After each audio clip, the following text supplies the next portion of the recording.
Dear students, आज के इस वीडियो में मैं क्लास 9th के स्टूडेंट्स के लिए साइंस में फिजिक्स के लेसन ध्वनि अर्थात साउंड में आज आपको कुछ वेव्स के बारे में जानकारी दे रहा हूं। तो फर्स्ट ऑफ ऑल सबसे पहले मैं आपको ये स्पष्ट कर रहा हूं कि ध्वनि क्या होती है।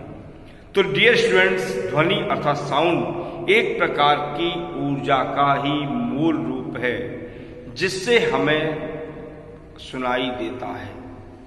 देखिए, हम अपने घर में अपने माता पिता की, अपने भाई बहनों की, सगे संबंधियों की आवाज को सुनते हैं। इसके अलावा अपने आस पड़ोस में मंदिरों में बजने वाले घंटे घंटियों की आवाज को सुनते हैं। विभिन्न समारोहों में विभिन्न प्रकार के वाद्य यंत्रों की आवाज को सुनते हैं, जैसे तबला है, ढोलक है, मजीरा है, बाजा है, अन्य उपकरण। इसके अतिरिक्त हम सड़कों पर चलने वाले वाहनों की आवाज को सुनते हैं, उनकी घंटियों को सुनते हैं। तो ये ध्वनि माध्यम के कणों के दोलनों के कारण उत्पन्न होती है, जो संचरित होकर के हमारे कान तक पहुंचती है और हमको सुनाई देती है। तो डियर स्टूडेंट्स, तरंगों को दो भागों में बांटा गया है। तो तरंगों के प्रकार, वेव्स के जो टाइप हैं, दो प्रकार हैं। नंबर फर्स्ट है यांत्रिक तरंग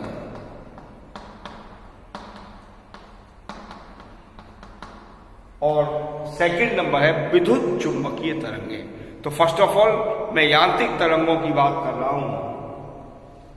वे तरंगें जो माध्यम के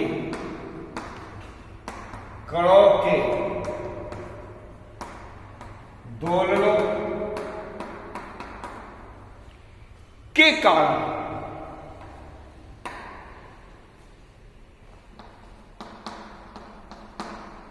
उत्पन्न होती है।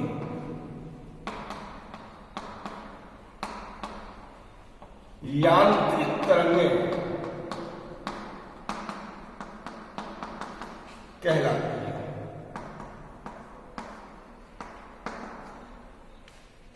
ये तरंगें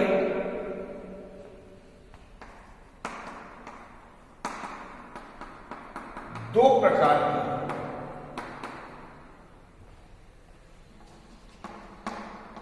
होती है, अर्थात माध्यम के कणों के दोलनों की स्थितियों के आधार पर इन तरंगों को दो भागों में बांटा गया है। नंबर 1 अनुप्रस्थ तरंग,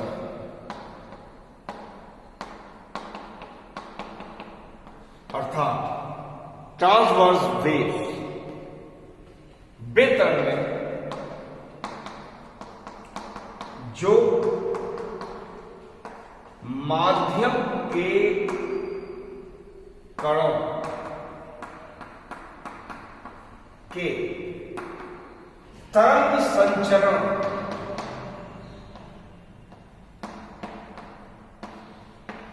की दिशा के लंबवत कंपन से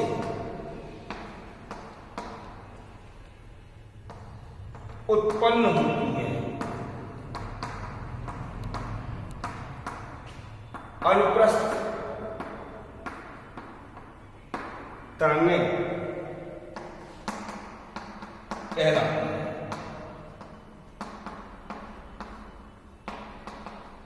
एग्जाम्पल, सितार की तनी डोरी में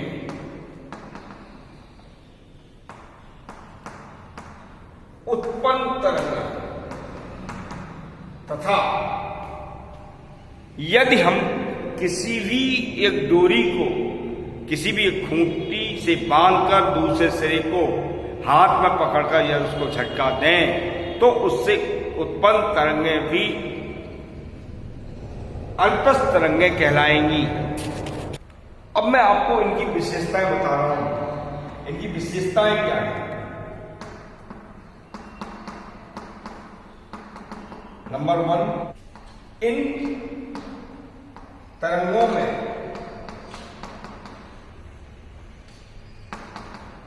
माध्यम के कण तरंग संचरण की दिशा के लंबवत कंपन करते हैं। दूसरी इनकी जो विशेषता है, ये तरंगें स्रंग और गर्त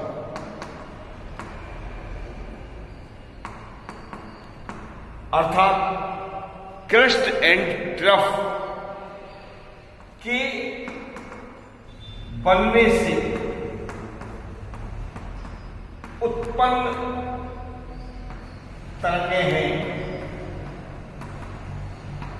अर्थात हम इस बात को कह सकते हैं कि इन तरंगों में क्रस्ट और ट्रफ अर्थात गर्त और स्रंग पाए जाते हैं। देखिए, जैसे कि मान लीजिए एक ये कोई भी दीवार है, जिस पर एक ये खूंटी बनी हुई है और इस खूंटी पर हमने एक रस्सी को बांध दिया है और दूसरे सिरे को हम अपने हाथ से पकड़ करके झटकाते हैं, उसमें इस तरीके की स्थिति दिखाई देती है। तो इसमें आप दो चीजें देख रहे हैं, एक ये उभार और एक ये गड्ढा। तो ये उभार जो है ये स्रंग कहलाएगा और ये गड्ढा जो है गर्त कहलाएगा। तो ये स्रंग और गर्त के मिलने से बनती है।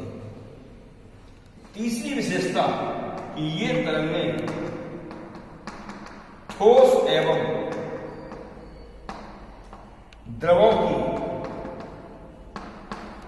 सतह पर उत्पन्न की जा सकती है। अर्थात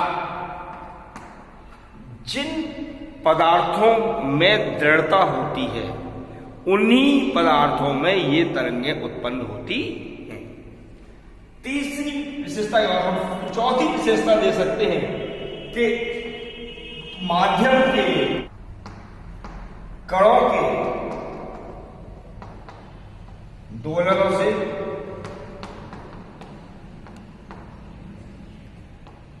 दाब में कोई परिवर्तन नहीं होता। तो डियर स्टूडेंट्स, मैंने आपको यह 4 विशेषताएं बताई, 4 वर्चूज बताई हैं कि नंबर 1, इसमें माध्यम के कण तरंग संचरण की दिशा के लंबवत गति करते हैं या कंपन करते हैं। ये स्रंग और गर्त के बनने से या मिलने से बनती हैं।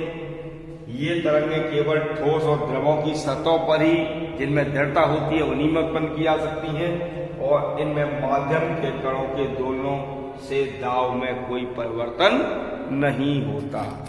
अब मैं आपको उसका सेकंड टाइप बता रहा हूं कि अनुदैर्घ्य तरंगें। अनुदैर्घ्य तरंगें क्या होती हैं? डियर स्टूडेंट्स, अनुदैर्घ्य या लॉन्गिट्यूडिनल वेव्स वे वेव्स होती हैं अर्थात वे तरंगें जिनमें माध्यम के कण तरंग संचरण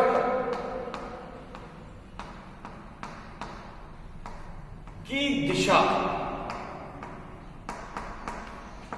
के समांतर गति करते हैं।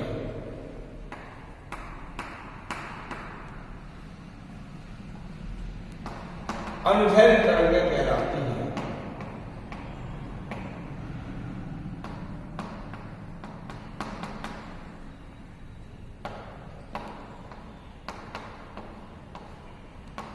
जैसे कि एक हथौड़े से कील को ठोकने पर, एग्जाम्पल है कि हथौड़े से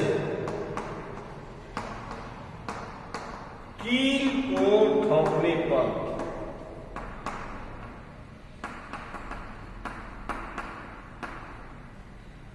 उत्पन्न तरंग।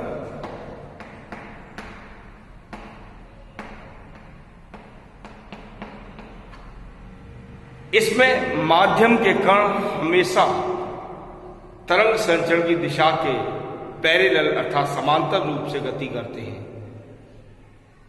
मैं आपको इनकी कुछ विशेषताएं बता रहा हूं।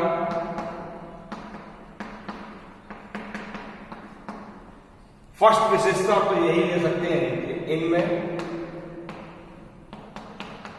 माध्यम के कण तरंग संचरण की दिशा के समांतर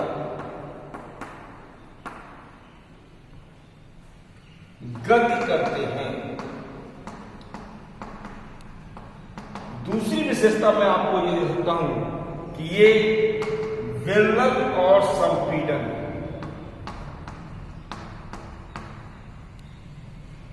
अर्थात रिफ्रैक्शन और कंप्रेशन। कंप्रेशन का मतलब है तरंगों का पास पास आना और रिफ्रैक्शन का मतलब है, विललन का मतलब है दूर दूर हटना। जैसे कि मान लीजिए ये मैंने आपको स्थिति दिखाई, यहां पर ये कुछ वेव्स पास पास है, ये कंप्रेशन की स्थिति होगी, संपीड़न की, और यहां से फिर ये दूर दूर हटती आ रही है, ये विललन अर्थात रिफ्रैक्शन की स्थिति कहलाएगी। तो ये संपीड़न और विललन के मिलने से बनती है।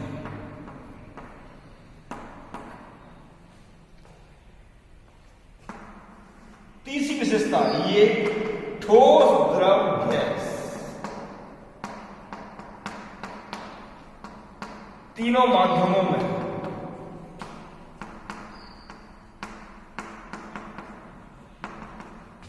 उत्पन्न की जा सकती है।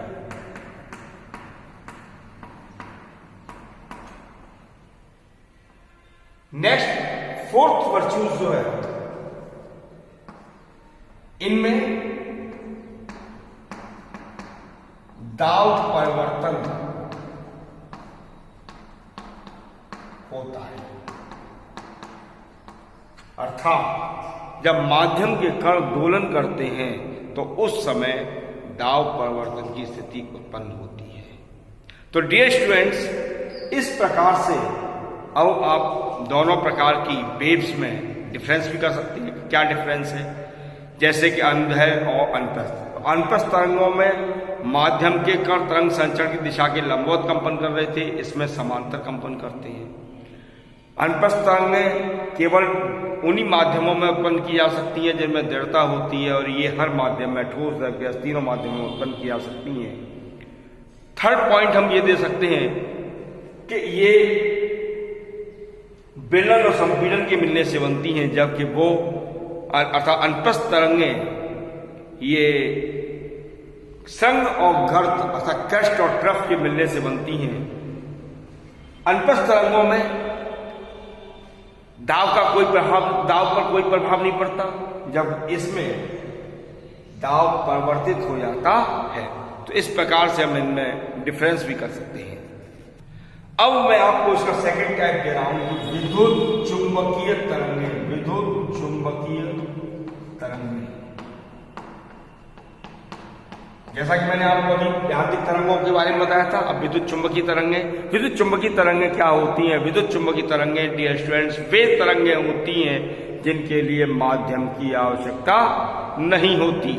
अर्थात ये किरणें या ये तरंगें,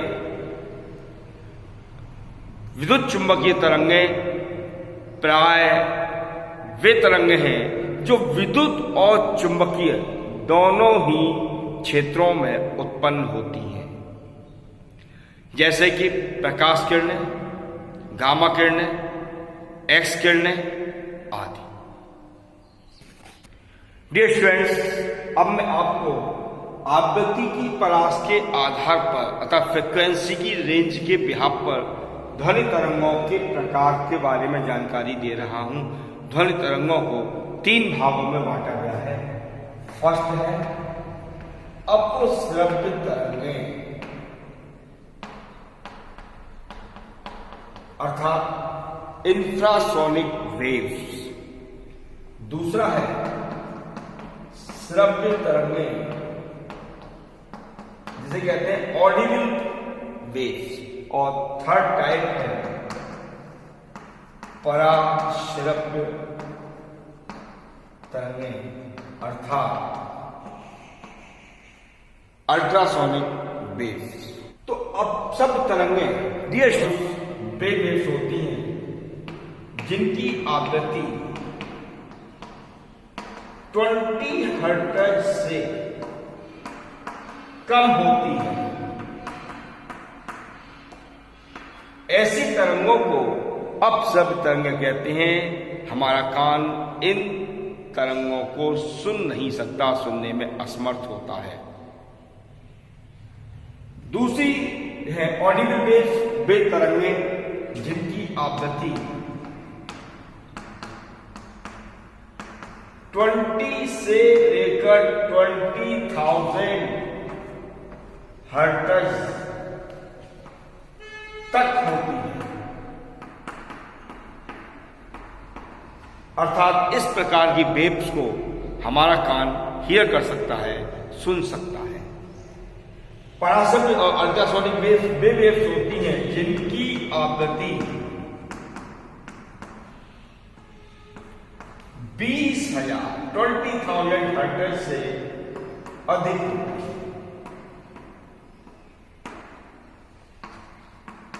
इस प्रकार की साउंड को हमारा कान सुनने में असमर्थ होता है, सुन नहीं सकता। तो डियर स्टूडेंट्स, अपश्रव्य तरंगें जैसे कि मैंने कहा 20 हर्ट्ज से कम फ्रीक्वेंसी की रेंज वाली तरंगें, इस प्रकार की तरंगें वे तरंगें हैं जो भूकंप के समय उत्पन्न होती हैं, या ये तरंगें प्रयोगशाला में सरल लोलक के प्रयोग के दौरान उत्पन्न होती हैं। तो सरल लोलक के प्रयोग के दौरान उत्पन्न होने वाली तरंगें और भूकंप के दौरान उत्पन्न होने वाली तरंगें मनुष्य सुन नहीं सकता है। इस प्रकार से ये तरंगें अपश्रव्य तरंगें कहलाएंगी।